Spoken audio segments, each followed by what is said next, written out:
नमस्कार। फूल पाखुड़ को आपण मानक स्वागत। आज मोर कवितार शीर्षक तुमे आउ मु। तुम आकाश रे जह्न झरे सिना मो आकाश घन अंधार। तुम बगीचारे फूल परिपूर्ण मो बगीचा मरुप्रांत।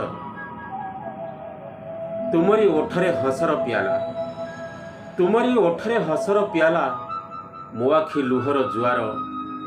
तुम पई प्रेम पूर्णमीर चांद मो पई कि भग्न प्रस्तर।